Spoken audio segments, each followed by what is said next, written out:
వాక్యము బ్రతికించేది. ఆయన నష్టపరిచే దేవుడు కాదు, నష్టపరిచే దేవుడు. ఉన్నది ఉన్నట్లుగా నీవు నమ్మితే, ఆయన విశ్వసిస్తే అద్భుతం చేస్తాడు. నీ అప్పులు తీర్చుకో. ఈ నూనెతో నీవు నీ బిడ్డలు బ్రతకమని అన్నాడు. విశ్వాసంతో ఉన్నాడు, అద్భుతాలు దేవుడు చేస్తాడు. ఈ ఉదయకాలం వాక్య ధ్యానము నిమిత్తమై 2వ రాజుల గ్రంథము 4వ అధ్యాయము 7వ వచనం. ఆమె దైవజనుడైన అతడి యొద్దకు వచ్చి సంగతి తెలియజెప్పగా అతడు, నీవు పోయి ఆ నూనెను అమ్మి నీ అప్పు తీర్చి మిగిలిన దానితో నీవును నీ పిల్లలను బ్రతుకుడని ఆమెతో చెప్పాను. దేవుని బిడ్డలారా, చదవబడిన వాక్యములో ఒక సంఘటనను ఎలీషా తెలియజేస్తూ ఉన్నాడు. ప్రవక్తల శిష్యుల్లో ఒకని భార్య ఎలీషా దగ్గరకు వచ్చింది. ఎలీషా దగ్గరకు వచ్చి ఆవిడ మాట్లాడుతుంది, అయ్యా, నా పెనిమిటి, నీ దాసుడైన నా పెనిమిటి చనిపోయాడు. అతడు దేవుని యందు భయభక్తులు కలిగిన వాడు. అతడు దేవుని యందు భయభక్తులు కలిగిన వాడు. అయితే అతడు చనిపోయిన తర్వాత ఆస్తులన్నీ అప్పుల వాళ్ళు తీసుకెళ్ళిపోయారు. నా బిడ్డలను కూడా తీసుకొని వెళతానని చెప్పి వాళ్ళు వార్నింగ్ ఇచ్చి వెళ్ళారు.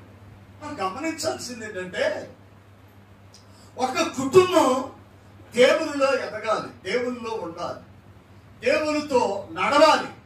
కానీ ఇక్కడ ఆమె చెప్పే మాటలను బట్టి మనకు అర్థమవుతుంది ఏంటంటే, ఆయన దేవుని యందు భయభక్తులు కలిగిన వాడు, కానీ ఆమె భయభక్తురాలైనదిగా కనబడతలా అక్కడ. ఇప్పుడు కొన్ని కుటుంబాలు నా దగ్గరికి కుటుంబాలుగా వస్తాయి, కానీ కొంతమంది సింగిల్ గా వస్తారు. కుటుంబాలుగా వచ్చిన వాళ్ళ ఫ్యామిలీస్ అన్ని నాకు తెలుసు. వాళ్ళ వ్యాపారాలు తెలుసు, వాళ్ళ ఉద్యోగాలు తెలుసు, వాళ్ళ పిల్లలు తెలుసు. వాళ్ళ దేవుని దాసుల దగ్గర పనిచేసిన ఒక వ్యక్తి, దేవుని యందు భయభక్తులు కలిగిన ఒక వ్యక్తి చనిపోయాడు. ఎవరి గురించి మాట్లాడుతుందంటే, నా భర్త చనిపోయాడు, అతడు దేవుని యందు భయభక్తులు కలిగిన వాడు అని చెప్తుంది. కానీ నేను ప్రార్థన చేస్తాను, నా బిడ్డలో ప్రార్థన చేస్తాను, నేను దేవునిలో ఉంటాననే మాట తను చెప్పలేకపోతూ ఉంది. ఎలీషా గొప్ప వ్యక్తి, ఎలీషా పరాక్రమంశాలి, ఎలీషా దైవావేశము కలిగిన వాడు. ఎలీషా దేవుని బిడ్డలారా, ప్రవచనాలు మాట్లాడినప్పుడు అద్భుతం జరుగుతూ ఉంటాయి. అలాంటి ఒక ప్రవక్త ఆ యొక్క పరిచర్యలో ఆయన చూస్తూ వస్తూ ఉన్నాడు. దేవుని బిడ్డ అనేక మంది ఆయన ద్వారా మేలు పొందుకుంటున్నారు, దీవెన పొందుకుంటున్నారు, ఆశీర్వదించబడుతూ ఉన్నారు. దేవుని బిడ్డారా, ఏలియా నుంచి ఎలీషా 2 అభిషేకాన్ని తీసుకొని ఆయన పరిచర్యను ప్రారంభిస్తూ వచ్చాడు. అద్భుతమైన సేవకుడు ఎలీషా. ఆయన పరిచర్యను కొనసాగిస్తూ ఉన్నాడు. ఆయన మొట్టమొదటి చేసిన అద్భుతం, దేవుని బిడ్డలారా, యోర్దాను నదిని 2 పాయలు చేశాడు. అలాంటి అద్భుతం యోర్దాను చేరటం. 2వ అద్భుతం ఉప్పుగా ఉన్న నీటిని మంచినీళ్ళుగా మార్చటం. 3వ అద్భుతం ఎలీషాను హేళన చేస్తున్న సమయంలో ఆయన శపించగా వెలుగుమంటలు వచ్చి ఆ బాలులను చంపివేయటం. ఇది 3వ అద్భుతం. 4వ అద్భుతం దేవుని బిడ్డారా, ఎదోము రాజు, ఇశ్రాయేలు రాజు, యూదా రాజులు ఆయన దగ్గరకు వచ్చి ప్రవచనము చెప్పించుకునగా దేవుని బిడ్డ ఆయన మాట్లాడుతున్న మాట ఏంటంటే, మీరు ఆ లోయలోనికి వెళ్ళి గుంటలు తవ్విడి వాటిని యేసయ్య నింపుతాడు. 5వ అద్భుతం, శత్రు దేశాల వాళ్ళు వాళ్ళ మీదకి యుద్ధానికి రాబోతున్న సమయంలో సూర్యుడు నీళ్ల మీద ప్రకాశింపగా అవతలి నీళ్లు మోయాబీలకు రక్తం వలె కనబడినవి కనుక అది రక్తమని మోయాబీలారా తోపుడు సొమ్ము పట్టుకుందుమని రండని చెప్పుకొనిది. వారు ఇశ్రాయేలు వారి రాగా ఇశ్రాయేలీలు లేచి వారిని హతము చేసి వచ్చారు. శత్రు దేశాల వాళ్ళు వాళ్ళ మీదకి రాగా అద్భుతమైన కార్యాలు దేవుడు చేయబోతూ ఉన్నాడు. మన జీవితంలో మనకు అనేకమైన శత్రువులు, ఆటంకాలు ఉంటాయి. వాటిని ఎలా జయించగలం? ఉదయమున వారు లేచే సమయానికి యెహోవా అద్భుతం చేయబోతున్నాడు, అద్భుతం చేయబోతున్నాడు. దేవుని బిడ్డలారా, నీకు తెలియకుండానే శత్రువు పారిపోతాడు. నీకు విరోధంగా రూపింపబడిన ఏ ఆయుధము వర్తిల్లదు. ఈరోజు నేను ఏదో ఒకటి నష్టపరచాలని నీ మీదకి రాబోయే వాళ్ళకి నీకు తెలియకుండానే వాళ్ళలో భయాన్ని పుట్టింది. ఆమె హల్లెలూయా. నిన్ను గెలిచే సంతోషాన్ని ఇస్తాడు, నీకు విడుదలిస్తాడు, విజయాన్ని ఇస్తాడు. ఈ జీవితంలో ఉనికి చూడని అనుభవాలు అవి నీళ్లే. కానీ ఆ నీళ్లే శత్రువుని భయపడతాం. వాళ్ళు ఏమనుకుంటున్నారంటే అది రక్తము, రాజులు ఒకరినొకరు చంపుకున్నారు, వాళ్ళందరూ చనిపోయారు, మనం వెళ్ళి దోచుకోవటమే అని చెప్పి వాళ్ళు వస్తూ ఉండగా, దేవుని బిడ్డలారా, ఈ రాజులు వాళ్ళ మీద పడి చంపి వాళ్ళను గెలిచినట్లుగా ఇక 5వ అద్భుతం ఎలీషా అక్కడ చేశాడు. దేవుని బిడ్డ, 6వ అద్భుతాన్ని ఇప్పుడు మనం చదువుకుంటూ వచ్చాం. పేదరికంలో వేదన భరితమైన పరిస్థితులు ఆ కుటుంబం అనుభవిస్తూ ఉంది. మనం ఏదైనా తట్టుకోగలం, కానీ ఆర్థికము అనే విషయానికి వచ్చేప్పటికీ ఎక్కడో భయమేస్తాం. ఈ లోకంలో తృప్తిగా జీవించగలిగిన ఒక ఘనమైన లేకపోతే దేవునికి ఉన్నతమైన వ్యక్తులు ఎవరైనా ఉన్నారు అంటే అప్పు లేని వ్యక్తులే ఉన్నతమైన వ్యక్తులుగా ఉంటారు. దేవుని బిడ్డలారా, నీకున్న దాంట్లో సరిపెట్టుకోవాలి. నీకు వచ్చిన దాంట్లో దాన్ని అడ్జస్ట్ చేస్తూ ఇతరుల దగ్గరికి వెళ్ళి నువ్వు ఆధారపడకుండా ఉన్నట్లయితే నీ జీవితంలో అద్భుతాలు చూస్తావు, సమాధానం వస్తుంది. నిన్ను ఎవరో వచ్చి క్వశ్చన్ చేయరో, ఉన్న దాంట్లో తృప్తి కలిగి ఉన్నావు కాబట్టి దేవుడు నిన్ను ఆశీర్వాదకరంగా. చదవబడిన వాక్యంలో తనకు అదే భయం వేస్తుంది. భర్త మీద ఆధారపడింది, భర్త తెస్తే బ్రతుకుతూ ఉంది. కానీ ఈరోజు ఏమైపోయాడు? భర్త చనిపోయాడు.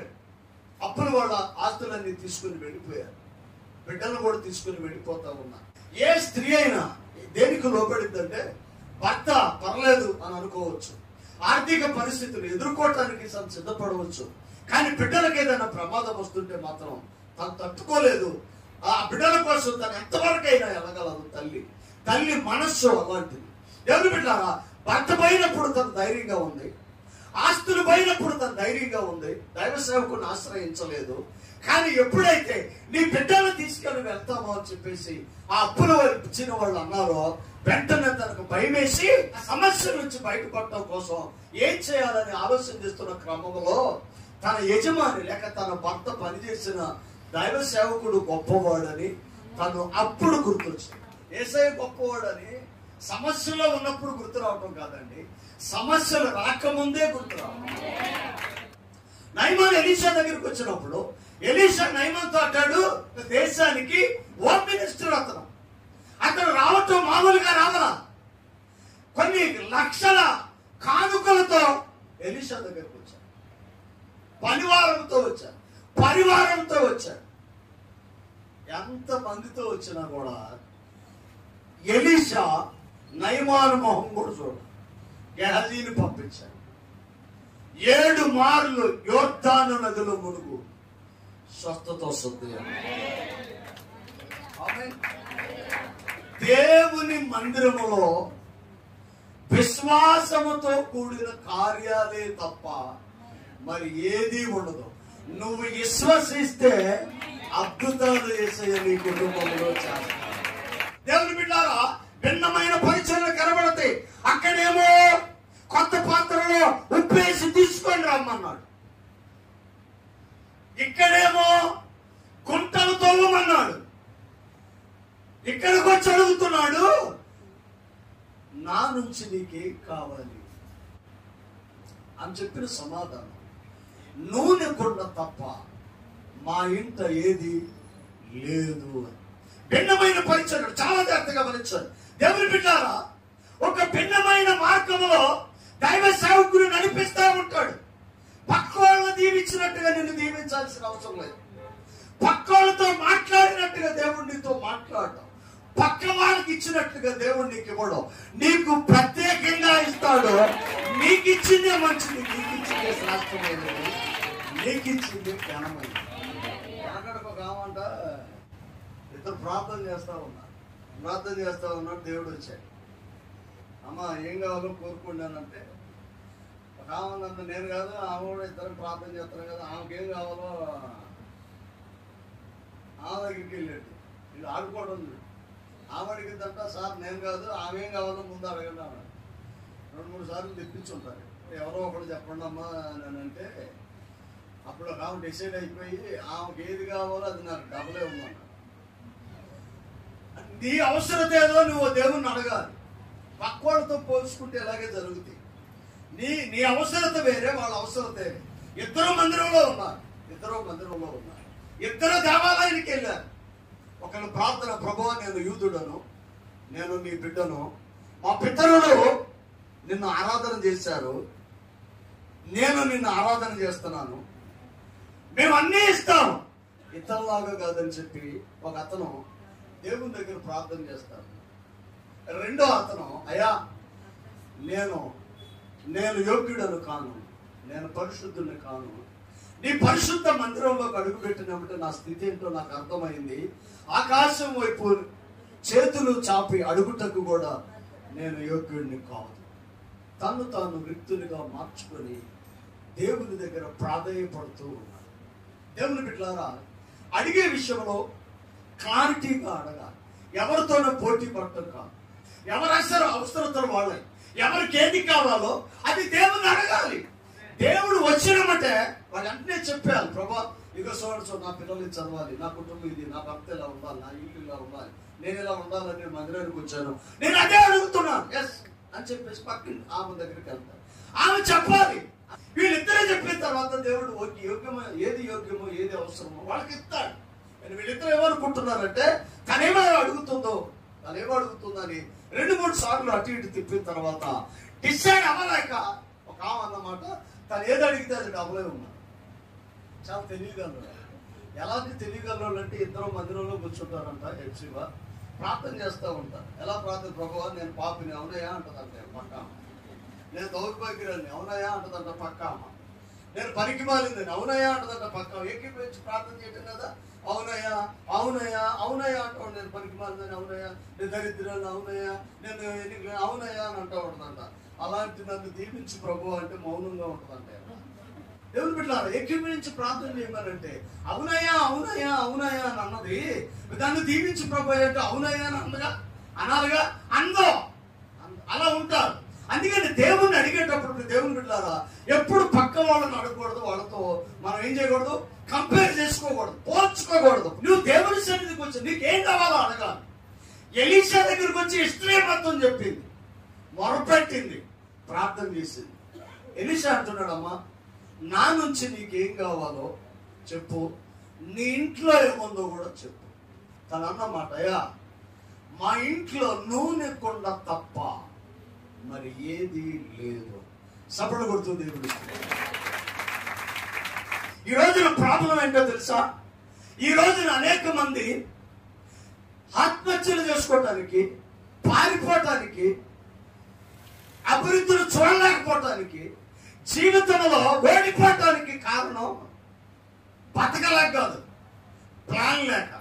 ఆమె అదే మాట్లాడు, నీ దగ్గర ఏముందని అంటే ఆమె మాట్లాడుతుంది, అదే నా దగ్గర నూనె కొండ తప్ప మరేమీ లేదు అని మాట్లాడు.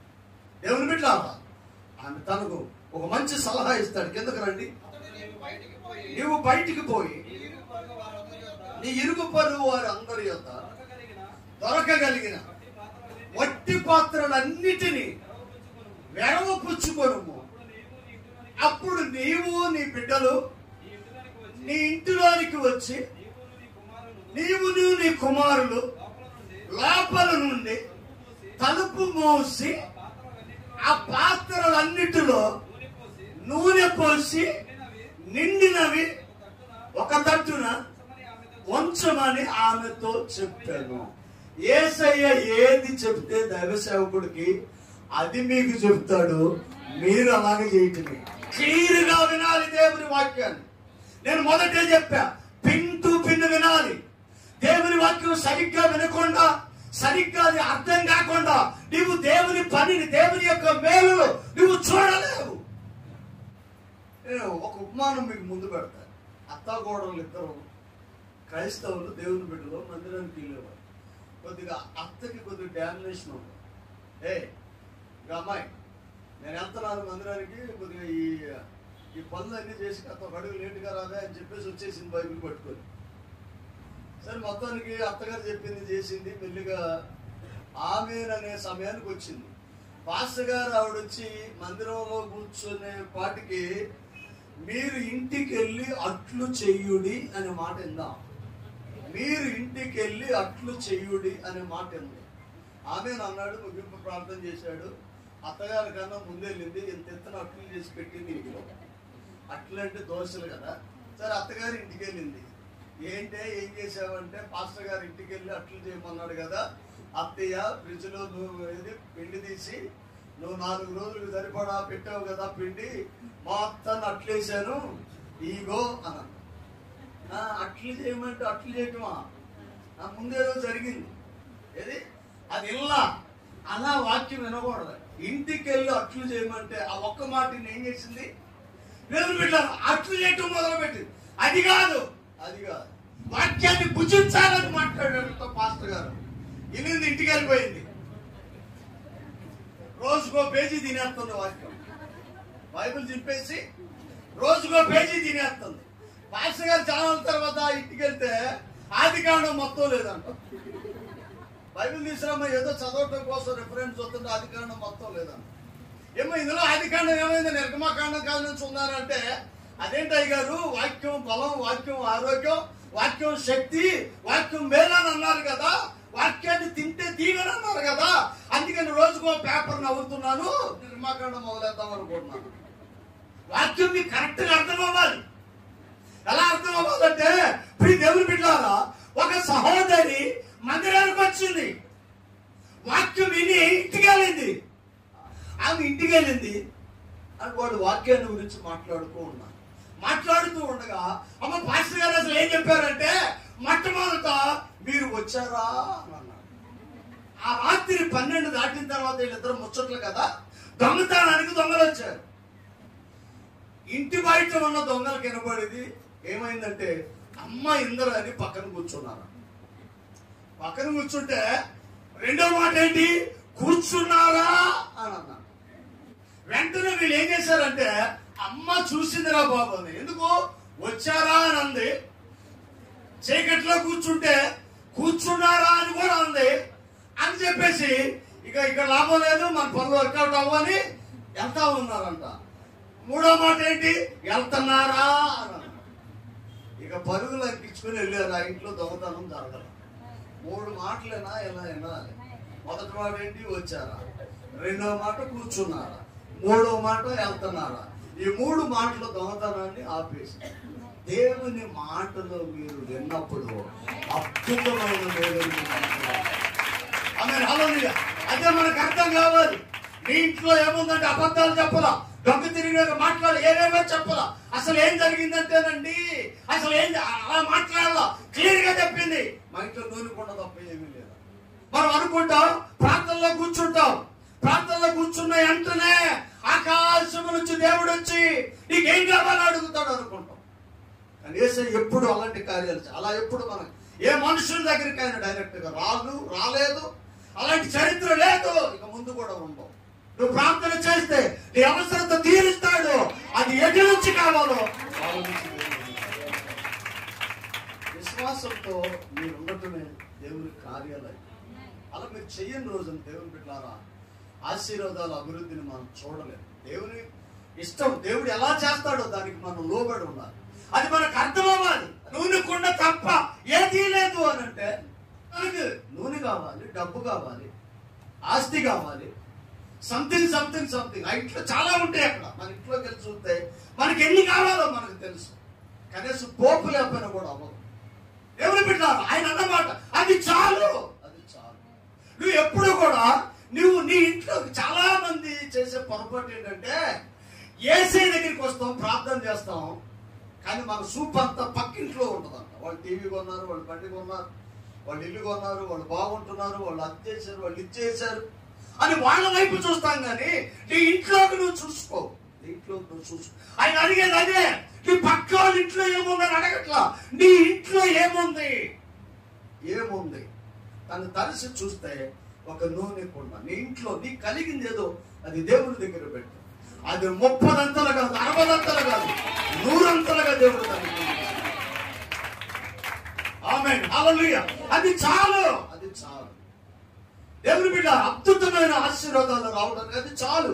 సూక్ష్మమైన వాటిలో నుంచి దేవుడు ఘనమైన వాటిని తీసుకొస్తాడు. నీ లేమిలో నుంచి దేవుడు నిన్ను ఆశీర్వదిస్తాడు. నీ కరువులో నుంచి దేవుడు నిన్ను ఆశీర్వదిస్తాడు. నీ బలహీనతలో నుంచి బలమైన శక్తిగా ఆయన నిన్ను మార్చగలడు. అది నువ్వు ఎప్పుడు కూడా గుర్తుపెట్టు. కానీ నా వల్ల ఏమి కాదని మాత్రం నువ్వు ఎప్పుడు తను అదే అన్న నూనె కొండ అది చాలు. ఇంటికి వెళ్ళి పక్కేళ్లలోనికి వెళ్ళి ఖాళీ పాత్రలన్నీ తీసుకొచ్చి ఇంట్లో పెట్టుకో, తలుపులు వేసుకో. నూనె కొండలో నూనె వాటిల్లో పోస్తా ఉన్నాను. ఖాళీ పాత్రలన్నీ తీసుకొని దాంట్లో పోస్తా ఉన్నాను. అంత కొద్ది నూనె ఉంది. ఖాళీ పాత్రలన్నీ తీసుకురాను. కొలతలు చెప్పలా, 20 కేజీలు తెచ్చిరా. అసలు ఎవరికైనా పక్కోళ్ళు 60 ఇవ్వాలంటే ఏమిస్తారు? పనికి మాలిని పక్కన పడేసి తుప్పు పట్టిని అవన్నీ ఇస్తారు. పర్లేదు తీసుకొని రండి. విశ్వాసం ఉంచాలి. నూనె కొండలో కొంచెం నూనె.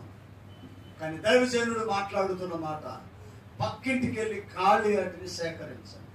ధైర్యం ఉండాలి, ధైర్యం ఉండాలి. తన దైవ సేవకుడు చెప్పిన మాట విని అన్నిటిని తీసుకొచ్చి పొయ్యండి. ఏం పోయమంటావు నాయన? ఇందులోనే కొద్దిగా నూనె ఉంది, పొయ్యి, ట్రై చేయి, ట్రై చేయి.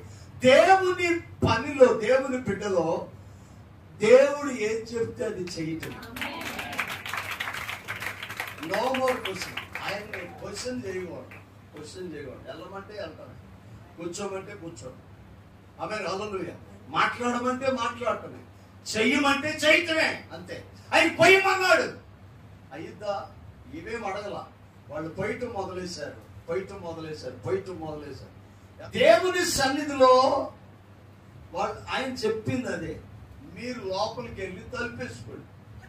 Amen hallelujah. ఎలాంటివి జరుగుతాయి అని తలుపేసుకోండి. ఖాళీ పాత్రలన్నిటినీ నింపండి. పోస్తా ఉన్నారు, నింపుతా ఉన్నారు, పోస్తా ఉన్నారు, నింపుతా ఉన్నారు, పోస్తా ఉన్నారు. పట్టొచ్చు సంపద. నూనె ఆ రోజుల్లో చాలా విలువ కలిగింది, చాలా కాస్ట్ అన్నమాట నూనె. ఆమెను ఈ రోజున మనం వాడే ఈ నూనె కాదండి. ఈ రోజున మనం వాడే ఈ నూనె కాదు. ఒరిజినల్ శనగ నూనె ఈ రోజున 350, 400. కానీ మనం వాడే నూనె 100 రూపాయలు, 150. ఇదంతా డూప్లికేట్ ఆయిల్, ఇవేవి కాదు. మరి ఇప్పుడే 350, 400 అంటే ఆ రోజున ఎంత అయి ఉంటుంది? ఒక విలువ కలిగిన నూనెను తన కొండల్లో నింపుకొనగా దేవుని బిడ్డలారా ఆయన చెప్పిన మాట అంటే, నీవు ఈ నూనెతో నీ అప్పులన్నీ తీర్చుకో, మిగిలినంత నీవు నీ పిల్లల సపోర్ట్. యేసయ్య ఇస్తే అన్నసి కుదించి దిగజారు రీతిగా ఇవ్వగలుగుతాను శక్తి కలిగిన దేవుని బిడ్డ. యేసయ్య చేసిన 6వ అద్భుతం ఇదయ్యం. విశ్వాసముతో ప్రభువుని అంగీకరించి నమ్మి ఆయన చెప్పినట్లుగా చేస్తే మీ జీవితంలో గొప్ప గొప్ప కార్యాలు చేస్తారు. ఎలియా ఇలాగ వచ్చాడు, ఎలీషా ఇలాగ మొదలయ్యాడు. ఎలియా జీవితం యోర్దాను దగ్గర ముగించబడింది, ఎలీషా జీవితం యోర్దాను దగ్గర ఆరంభించబడింది. ఎలియా బైబిల్లో 14 అద్భుతాలు చేశాడు. ఎలీషా బైబిల్లో 28 అద్భుతాలు చేశాడు. దేవుని బిడ్డలారా 2 పాళ్ళు ఇవ్వమని ఒకరోజుతో అవ్వలేదు. ఇది ఎంత నమ్మకంగా ఉన్నాడు, ఎంత నమ్మకంగా పనిచేశాడు, ఎంత నమ్మకంగా దైవ దాసులతో ఉన్నాడు. కొంతమంది టెస్ట్ కూడా చేస్తారండి, ఇసుకించుకుంటారు. వీడు వెళ్ళిపోతాడేమో, కొంతమంది వదిలించుకోవడానికి ట్రై చేస్తారు. ఆమె కొంతమంది వదిలించుకోవడానికి ట్రై చేస్తారు. ఎన్నన్నా కానీ మనకు కావాల్సింది పొందుకునే వరకు ఇస్తారు. ఆమె విశ్వాసి దేవుని సన్నిధికి వచ్చిన తర్వాత, దేవుల్లో ఉన్న తర్వాత మనకి ఏది కావాలో అది క్లియర్ అయ్యి, ఆమె అది పొందుకునే వరకే విడిచిపెట్టకూడదు. పట్టుదల కలిగి వెంబడించాడు, దొరికింది పట్టుకున్నాడు. 2 పాళ్ళు ఆత్మ, 2 పాళ్ళు అభిషేకం, 2 పాళ్ళు దీవెన. ఏలియా 14 అద్భుతాలు చేస్తే ఎలీషా 28 అద్భుతాలు చేశాడు. అంటే 2 పాళ్ళ పరిచర్యలో ఉన్నతమైన స్థితిని చూశాడు. ఏలియా బ్రతికొండగానే పరలోకం ఆరోపణమై వెళ్ళాడు. పరలోకం వెళ్ళినా ఆయన ప్రభావం ఈ లోకంలో కనబడుతున్నాడు. అద్భుతమైన పరిచర్య చేసిన వాడు ఏలియా. ఆయన కొనిపోబడ్డాడు. చనిపోయిన తర్వాత కూడా ఆయన ప్రభావము ఈ లోకంలో కనబడుతూనే ఉంటాడు. ఎలీషా కూడా 28వ అద్భుతం, ఆయన చనిపోయాడు. చనిపోయిన తర్వాత ఆ ప్రాంతంలో యుద్ధం జరుగుతూ ఉన్న సమయంలో ఒక సైనికుడు చనిపోతే ఆ సైనికుని శవాన్ని తీసుకెళ్లి ఆ ఎలీషా సమాధిలో పాతి పెడతారు. వెంటనే ఎలీషా ఎముకలు ఆ శల్యములో ఎప్పుడైతే ఆ యొక్క సైనికుడికి తగిలియో అతడు జీవము పొంది చనిపోయిన వాడు తిరిగి బ్రతుకున్నట్టుగా. ఆశ ఉంటే నీ ఎముకలో కూడా జీవం ఉంటుంది. ఆశ ఉంటే నీలో జీవం ఉంటుంది. నీలో అభిషేకం క్షేమతో. ఎలీషా అభిషేకం చచ్చిన తర్వాత కూడా పోల సమాధిలో కూడా ఉందండి. సమాధిలో కూడా ఉంది. దేవుని బిడ్డల సిలువలో ప్రసాద్ అన్న ఒక రోజు నా దగ్గరికి వచ్చాడు. నడువు నొప్పి, సన్నగా ఉంటాడు ఆయన. సిలువలో ప్రసాద్ అన్న అనే మాట ఎందుకు వచ్చిందంటే హోసన్న మినిస్ట్రీస్ లో సిలువలో అనే పాట ఆయన రాసి పాడాడు. ఆయన్ని సిలువలో ప్రసాద్ అన్న అంటారు. ఆయన గుర్తుపట్టడం అంటే అది. మాట్లాడుతూ తరచు ఆయన నా దగ్గరికి వస్తూ ఉండేవాడు. కొన్నిసార్లు ఇద్దరం కలిసి కూడా పరిచర్యకి వెళ్ళేవాడు. వెళుతున్న సమయంలో ఇప్పుడు దేవుని బిడ్డలారా ఆయన నాతో చెప్పిన ఒక అద్భుతమైన మాట ఏంటంటే, అన్న నాకు నడువు నొప్పి ఉంది. ఎలాంటి నడువు నొప్పి అంటే, నేను పరిచర్యకి వెళ్ళాలంటే ఆ నడువు నొప్పి నాకు పెద్ద ఆటంకం. భయంకరమైన పరిస్థితిలో నేను వీక్ అయిపోయేవాడు. ఆ నడువు నొప్పి అంటేనే నాకు భయం వేసేది అని అంటూ ఆయన ఏమన్నాడంటే, దైవ సేవకుని అభిషేకాన్ని నేను చూడాలని, ఆయన శక్తిని నేను పొందుకోవాలని నాకు ఆశ కలిగిందన్నా అని అంటూ ఒకరోజు ఏసన్న గారు పడుకొని మంచం మీద నుంచి పక్క రూమ్లోకి వెళ్ళాడు. ఏసన్న గారు పడుకొని లేచి పక్క రూమ్లోకి వెళ్ళాడు. ఆయన రావచ్చు, కానీ నా ఆశ ఆయన పక్క మీద ఒక్కసారి పడుకొని లేస్తే నాకు స్వస్థత వస్తుందేమోనని ఆశ.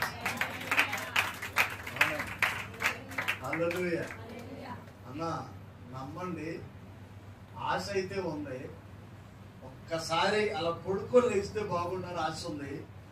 అన్న పక్క రూమ్లోకి వెళ్ళాడు. ఎప్పుడైనా రావచ్చు, వచ్చి చూస్తే ఇంకేమన్నా ఉందా అని భయపడుతూ ఏమన్నా అవని అని చెప్పేసి పక్క మీద పడుకున్నాడు. పడుకొని లేచాడు, స్వస్థత వచ్చింది. దైవ సేవకుల్లో ఉన్న శక్తి అలాంటిది. దైవ సేవకుల్లో ఉన్న శక్తి ఆయన అన్న మాట నమ్మన్నా. ఈ రోజుకు కూడా నాకు ఆ నడువు నొప్పి లేదు. దేవుని బిడ్డ ఎలీషా ఆ యొక్క సమాధిలో ఒక సైనికుడిని పాతి పెట్టినప్పుడు ఆయన సైన్యంలో ఎముకలు తగిలి చచ్చిన శవం తిరిగి బ్రతికింది. దేవుని మాటలో శక్తి, దేవుని పరిచయం, దేవుని సేవకులలో శక్తి, దేవుని సేవకుడి ఎముకలలో కూడా శక్తి. దేవుని దగ్గర నుంచి ఏదైనా పొందుకుంటే ఆయన తీసివేసుకునేవాడు కాదు. నిలబడండి దేవుని బిడ్డ, ఏది కావాలో ఆయన అంటాడు కదా, అమ్మా నువ్వు అప్పులు తీర్చుకో, నీవు నీ పిల్లలు. ఆ ఒక్క మాట చదవండి, నేను గురించి చేస్తాను ప్రార్థన. 7వ వచనం, అతడు నీవు పోయి ఆ నూనెను అమ్మి నీ అప్పు తీర్చి మిగిలిన దానితో నీ పిల్లలను నీవును బ్రతుకుడి అని సపట్లు కొడుతుంది. దేవుని వాక్యము బ్రతికించేది. ఆయన నష్టపరిచే దేవుడు కాదు. ఉన్నది ఉన్నట్లుగా నీవు నమ్మితే, ఆయన విశ్వసిస్తే అద్భుతం చేస్తాడు. నీ అప్పులు తీర్చుకో, ఈ నూనెతో నీవు నీ బిడ్డలు బ్రతకమని అన్నాడు. విశ్వాసంతో ఉండండి, అద్భుతాలు దేవుడు చేస్తాడు. మందిరానికి వచ్చి దేవుని బిడ్డ ఒకరితో వెళ్ళటం కాదు. మందిరంలో ఎప్పుడు కుటుంబాలుగా. ఇప్పుడు ఒక దైవ సేవకుడు నాతో ఎప్పుడు అదే అంటాడు, మీ మీ ఫ్యామిలీలుగా నాకు తెలియాలి అన్న. నేను కుటుంబం దేవుని సేవకుడికి తెలుసున్నాను. సేవకుడికి పరిచయం చేయాలి. అప్పుడు అతను చేసిన పొరపాటు అది. తన భర్త అయితే వెళ్ళాడు కానీ తను వెళ్ళలేదు. కనుకనే భర్తను కోల్పోయింది, ఆస్తిని కోల్పోయింది, బిడ్డలు కూడా కోల్పోయే సమయంలో దైవ సేవకుల దగ్గరికి వచ్చింది. ఒక నూనె కొండతో తన జీవితాన్ని ఆశీర్వాదకరంగా మార్చుకుంది. దేవుని బిడ్డ, దేవునితో కలిసి నడుద్దాం, విశ్వాసంతో ఉందాం, ఆయన కార్యాలను నమ్ముదాం, చూద్దాం, దైవికమైన దీవెనలు పొందుకుందాం. తల వంచని ప్రార్థన. ప్రేమ నమ్మకం కలిగిన దైవ సత్య స్వరూపి, కృపా సమృద్ధినిచ్చేవాడాలి. ఈ ఉదయకాలం మాతో నువ్వు మాట్లాడు అమ్మా. నీవు ఆ నూనెను నీ అప్పును తీర్చి మిగిలిన దాంతో నీవు నీ బిడ్డలను బ్రతుకుడని చెప్పారు. బలహీనులుగా, రోగులుగా, సమస్యలు, ఆటంకాల్లో ఎవరైతే ఉన్నారో వారందరినీ మీరు దర్శించారు. ఈ సన్నిధి వారితో కూడా అద్భుతాలు చేయి దేవా. ఇదిగో నాయన, ప్రతి వారి అవసరత తెలుసు. వారి బిడ్డలు దీవించండి, వారి వ్యాపారాలు దీవించండి, వారి ఉద్యోగాలు దీవించండి, వారి చేతివృత్తులు దీవించండి, వారి కష్టానికి ఫలాన్ని, వారి ప్రయత్నాలు ఆశీర్వాదకరంగా మార్చండి. ప్రవక్త ఏది చెప్తే దాన్ని వెంబడించే కృపను దయచేయండి. వాక్యానుసారంగా జీవించే కృపను అనుగ్రహించండి. బిడ్డలందరినీ మీరు వృద్ధిపరుస్తున్నారు. యేసు పరిశుద్ధ నామమున అడిగి వేడుకొనుచున్నాము తండ్రి. ఆమేన్. అందరికీ